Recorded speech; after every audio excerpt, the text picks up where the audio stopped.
Halo, assalamualaikum teman-teman. Apa kabar semuanya? Kita jumpa lagi di pembahasan kita kali ini, yang mana kita akan membahas tentang sumber kesalahan dalam sampling. Nah, sebelum kita membahas lebih lanjut, bila teman-teman belum menekan tombol subscribe, silahkan tekan tombol subscribe dan nyalakan lonceng notifikasinya, supaya teman-teman bisa mendapatkan info-info terbaru dari channel ini.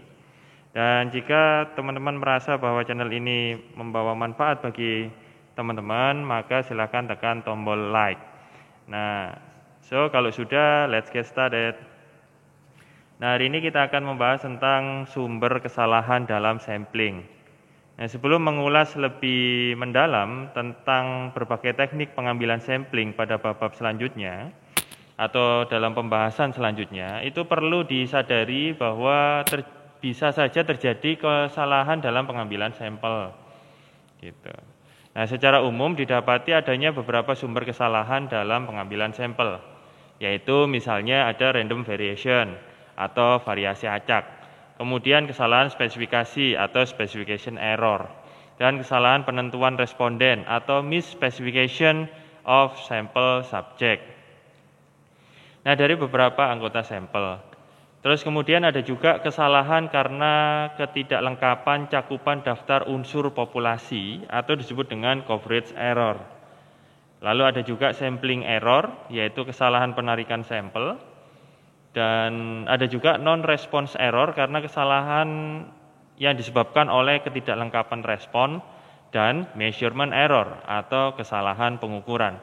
Jadi hari ini kita akan membahas tentang random variation, specification error, misspecification of sample subjects, gitu ya. Terus kemudian coverage error, ada non-response error, sampling error, dan measurement error. Nah, suatu teknik pengambilan sampel yang baik itu tentu bisa mengurangi atau meminimalisir berbagai kesalahan tersebut pada suatu tingkat biaya tertentu. Kita akan membahas lebih lanjut tentang masing-masing kesalahan di dalam sampling ini, teman-teman. Nah, yang pertama adalah variasi acak atau random variation. Nah, variasi acak ini bisa disebut sebagai sumber kesalahan sampling yang paling umum dijumpai. Nah, contohnya itu misalnya seorang pemilik supermarket itu ya, tertarik untuk menghitung rata-rata pendapatan per rumah tangga dalam suatu daerah tertentu misalnya. Nah, informasi yang diperoleh itu bisa dijadikan dasar pertimbangan bagi penyediaan jenis produk apa ini bagi masyarakat di daerah tersebut. Nah, seandainya dalam pelaksanaan pengambilan sampelnya, yaitu dalam pemilihan suatu sampel acak gitu ya, rumah tangga, nah itu diperoleh rata-rata pendapatan rumah tangga sebesar 250 juta per tahun untuk sebuah daerah gitu ya. Nah, dalam hal ini kita bisa saja menduga bahwa sampel yang diambil itu mengandung kesalahan pendugaan. Yakni secara kebetulan semua sampel yang dipilih mungkin berada dalam kelompok yang berpendapatan tinggi. Jadi tidak merata, teman-teman. Itu maksudnya. Nah, untuk kasus-kasus yang seperti itu, hadirnya kesalahan pendugaan ini agak mudah terdeteksi bila informasi yang diperoleh itu jelas meragukan. Tapi kalau kesalahan pendugaan itu tidak terlalu besar, tentunya kesalahan yang muncul itu menjadi sulit terdeteksi sehingga pada akhirnya informasi yang diperoleh itu bisa mengarah pada pengambilan kesimpulan yang keliru. Nah, ada contoh lagi. Jika dari pengambilan sampel untuk kasus yang sama, itu diperoleh rata-rata pendapatan rumah tangga sebesar 10 juta per tahun. Gitu. Yang dalam hal ini mungkin masih dianggap tinggi, tapi bisa saja dipercayai gitu ya. Maka berdasarkan rata-rata pendapatan rumah tangga yang dianggap cukup tinggi itu, ya, pemilik supermarket itu boleh jadi secara keliru mengasumsikan bahwa di daerah tersebut terdiri dari sangat sedikit keluarga yang berpendapatan sedang sampai rendah.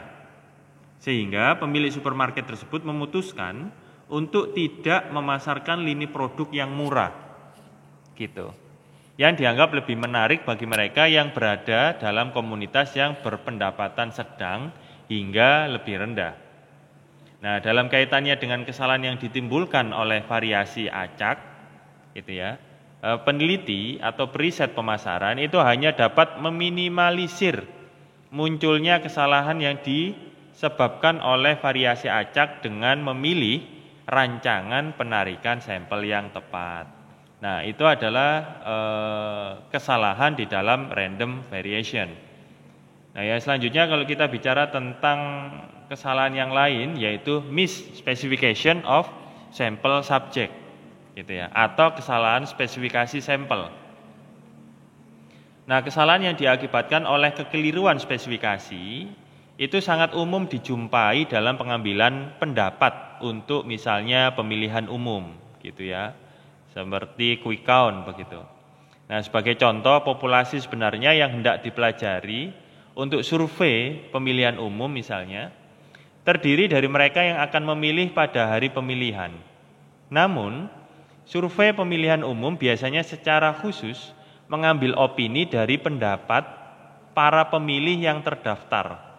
Walaupun dalam kenyataannya banyak di antara mereka tidak akan memilih pada hari pemilihan umum. Kayak gitu. Nah, kesalahan spesifikasi ini juga dapat muncul karena daftar unsur populasi atau disebut juga population frame itu tidak benar atau tidak menggambarkan populasi secara tepat begitu.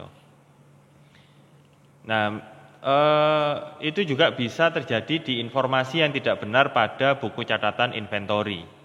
Terus pemilihan anggota sampel yang keliru seperti misalnya melakukan penggantian responden yang dituju dengan tetangga jika responden yang seharusnya ditemui itu tidak di tempat, tidak berada di tempat begitu. Nah, ya sudah tetangganya saja kalau misalnya orang ini tidak ada di rumah misalnya seperti itu. Padahal target responden kita adalah orang yang tidak ada di rumah itu. Tuh. Nah, pendapatnya bisa jadi berbeda. Terus ada juga tentang sensitivitas pertanyaan. Itu juga akan mengarahkan ke hasil sampling yang keliru. Lalu ada juga kesalahan dalam pengumpulan informasi tentang sampel yang disebabkan oleh bias interviewer, baik yang disengaja ataupun tidak disengaja. Kayak gitu. Atau kesalahan-kesalahan dalam memproses informasi sampel. Nah, kalau diperhatikan itu kelihatan banget gitu ya. Kelihatan bahwa semua kasus yang tadi saya sebutkan itu sebenarnya dapat dikendalikan, dapat kita antisipasi sebetulnya. Nah, namun dalam kasus-kasus yang lain seperti misalnya kesalahan pengukuran dimensi kayu gelondongan gitu ya, atau kayu papan yang mengembang bersamaan itu dengan menumpuknya kelembapan, penyebabnya tidak dapat dikendalikan gitu ya. Karena penyebabnya adalah penyebab alam seperti itu. Nah, lalu kesalahan yang disebabkan oleh salah spesifikasi populasi itu juga umum terjadi dalam survei pemilihan konsumen di dalam riset pemasaran.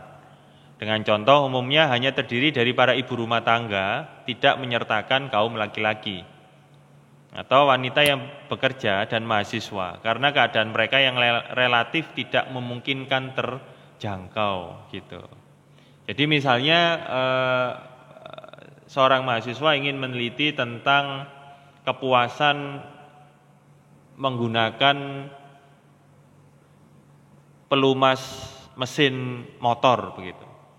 Nah, tapi karena pengguna motornya yaitu bapak-bapaknya itu di hari biasa itu sedang bekerja sehingga tidak di rumah, maka yang disurvei adalah ibu-ibunya gitu, istrinya yang ada di rumah begitu. Nah, otomatis ibu-ibu yang ada di rumah ini untuk kasus produk tersebut tentu tidak memiliki jawaban yang valid ya kan, sehingga data yang didapatkan oleh si peneliti itu bersifat invalid gitu.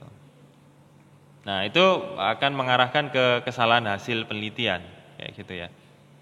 Nah, oleh karena itu untuk meminimalisir peluang munculnya kesalahan yang disebabkan oleh salah spesifikasi, peneliti ini bisa menyusun pernyataan dengan sangat hati-hati tentang tujuan survei pada permulaan penelitian kayak gitu atau riset. Nah, sehingga dapat memberikan gambaran yang jelas tentang unsur-unsur yang membentuk populasi. Nah, yang paling penting dari semua hal ini, peneliti itu harus sangat berhati-hati dalam mengungkapkan kesimpulan tentang populasi aktual dari mana populasi sampel ditarik, dan bukan menurut kondisi populasi lainnya yang jauh lebih menarik, yang mungkin hanya dalam bentuk konseptual. Nah, itu tadi adalah misspecification of sample subjects atau kesalahan spesifikasi teman-teman untuk pengambilan sampling. Nah, yang selanjutnya ada juga kesalahan penentuan responden. Itu ya. Nah, sumber kesalahan tambahan dalam survei sampel ini itu adalah disebabkan oleh kesalahan penetapan responden dari beberapa anggota sampel. Nah, pada umumnya para peneliti ini mengasumsikan bahwa responden dan non-responden itu mewakili layer-layer yang serupa dari populasi. Nah, padahal ini merupakan kasus yang tentu jarang terjadi, teman-teman. Nah, sebagai contoh ya, dalam survei riset konsumen gitu ya, yang menjadi non-responden umumnya adalah kaum pekerja, dan responden itu biasanya adalah ibu rumah tangga dalam survei pendapat umum non-responden, yaitu mereka yang menyatakan tidak punya pendapat gitu. Nah, biasanya adalah anggota-anggota sampel yang sudah sangat mapan, yang pada umumnya lebih menyukai hal-hal yang seperti apa adanya gitu ya. Peneliti ini dapat memiliki efek yang jauh lebih langsung terhadap kesalahan akibat ketidaktepatan penentuan responden. Oleh karena itu, upaya-upaya yang berkesinambungan itu bisa dilakukan untuk mencari responden yang lebih tepat. Atau dalam kasus-kasus tertentu, responden dapat digantikan dengan yang lain yang dipilih secara acak, kayak gitu. Nah, dalam kaitannya dengan kesalahan sampling, pengalaman ini adalah petunjuk terbaik ya, pengalaman peneliti ya. Itu adalah petunjuk terbaik untuk digunakan dalam mengenali sumber kesalahan dalam survei sampling. Nah, para individu atau kelompok atau badan riset yang merancang atau melakukan berbagai macam survei dari tipe tertentu, misalnya pendapat umum, penelitian pasar, audit gitu ya, terus kemudian audit persediaan dan sebagainya. Itu mengembangkan reputasi untuk mengantisipasi adanya kemungkinan perangkap tertentu yang mungkin ada dalam survei. Ya, seperti konsumen ganda di dalam produk susu formula untuk bayi tadi. Nah, atas dasar pengalaman yang diperoleh, maka peneliti atau kita sebagai periset itu bisa lebih mampu merancang sampling dan metode survei untuk menghindari sumber bias dan kesalahan umum yang bisa dikendalikan, sekaligus meminimumkan dampak dari sumber kesalahan yang tidak dapat dikendalikan. Jadi kesalahan yang ketiga tadi itu adalah kesalahan penentuan responden.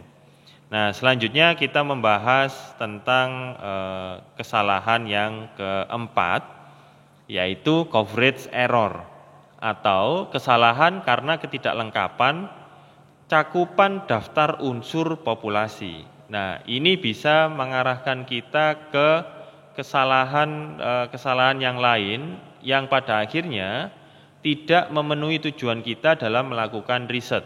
Salah satu contohnya adalah riset pemasaran. Nah, apalagi kalau misalnya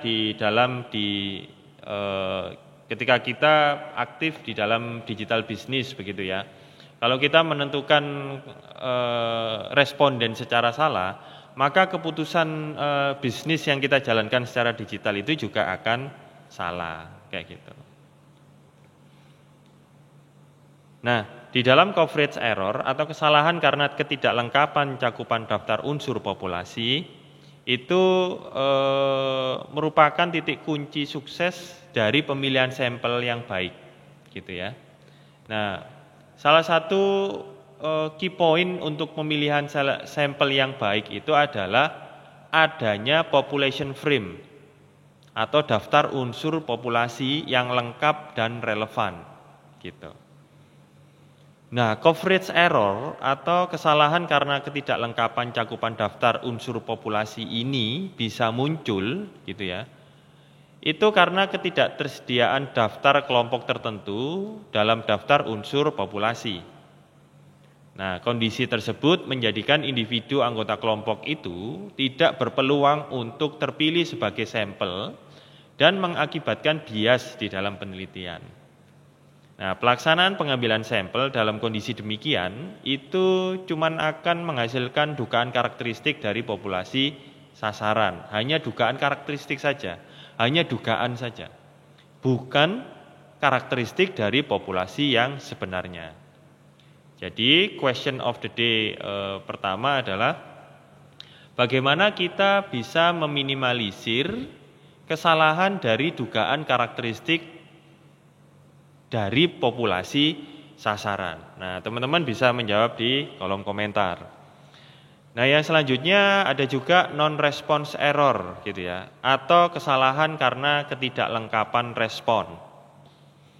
Nah, tidak setiap responden itu berkenan merespon suatu survei kayak gitu. Ada yang memang serius mengisi angket atau kuesioner yang diberikan, ada yang tidak serius, ada yang tidak bersedia seperti itu.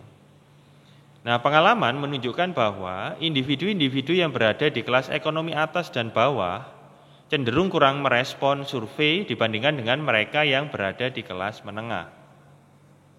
Kesalahan karena ketidaklengkapan respon atau non-response error itu muncul dari kegagalan untuk mengumpulkan data dari semua individu dalam sampel. Nah, oleh karena itu, question of the day number 2 ya, nomor 2 hari ini. Nah, bagaimana kita bisa mengantisipasi terjadinya non-response error ini? Silakan jawab di kolom komentar. Nah, dengan pertimbangan bahwa jawaban dari individu sampel yang merespon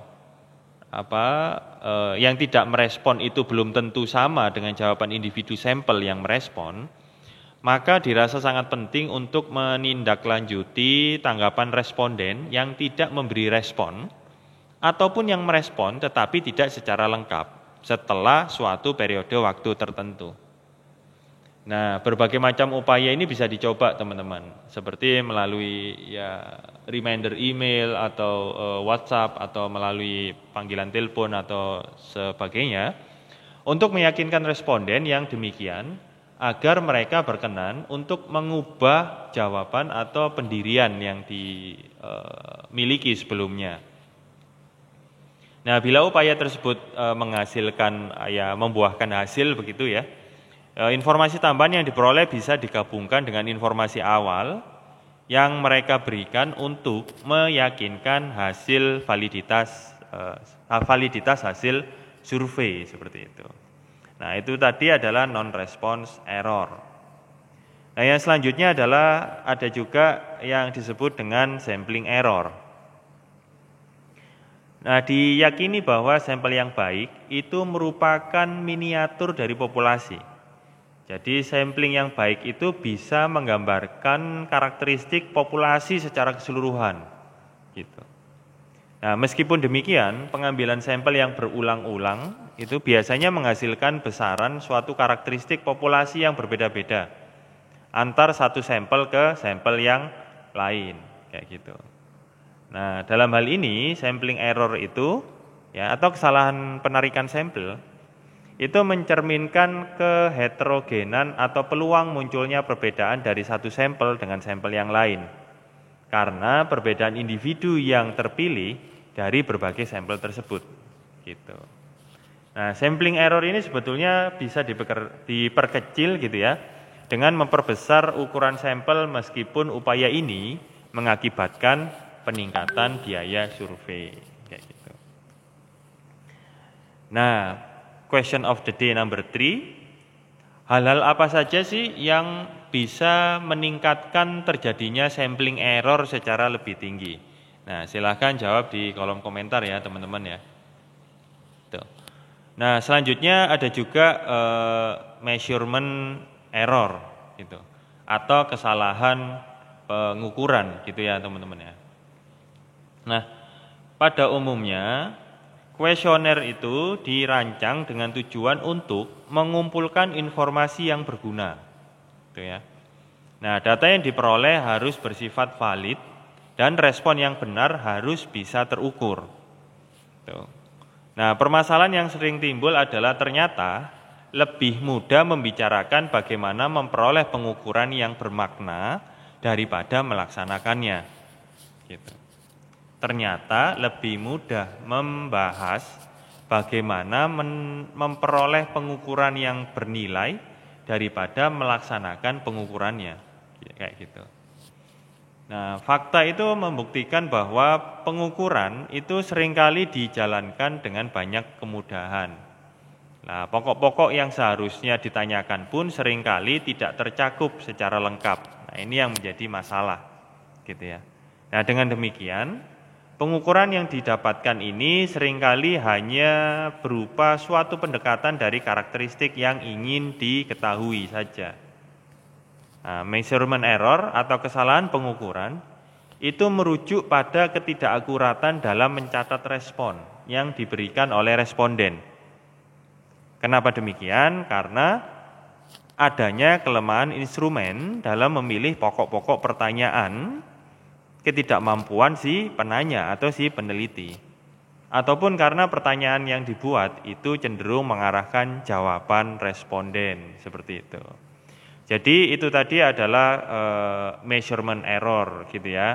Kita sudah membahas tentang sumber-sumber kesalahan di dalam sampling yang terdiri dari random variation, kemudian ada juga misspecification of sample subject, lalu ada kesalahan penentuan responden, kemudian ada coverage error atau kesalahan karena ketidaklengkapan cakupan daftar unsur populasi, kemudian ada juga non-response error, ada juga sampling error, dan ada juga measurement error.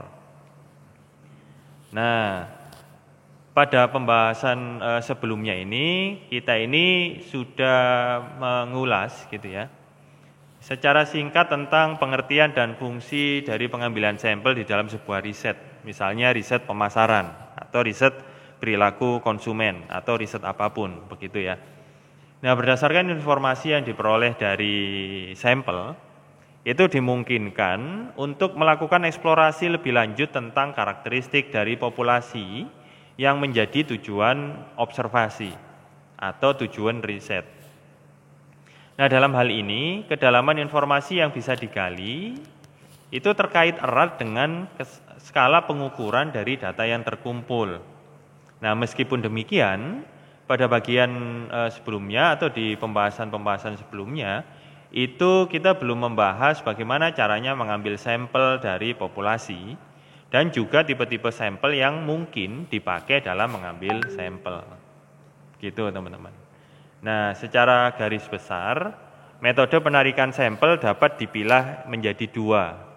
Yang pertama adalah probability sampling, dan yang kedua adalah non-probability sampling, atau pemilihan sampel dari populasi acak, random atau probability sampling, dan pemilihan sampel dari populasi secara tidak acak, non-random atau non-probability sampling. Nah, di dalam random atau probability sampling itu terdiri dari 4 teknik sampling utama ya. Yang pertama adalah sampling acak sederhana, terus kemudian sampling sistematik, lalu stratified random sampling atau sampling berstrata, lalu ada cluster sampling atau sampling berkelompok. Nah, itu tadi adalah random sampling atau probability sampling. Nah, selanjutnya ada juga non-probability sampling yang terdiri atas 4 teknik utama.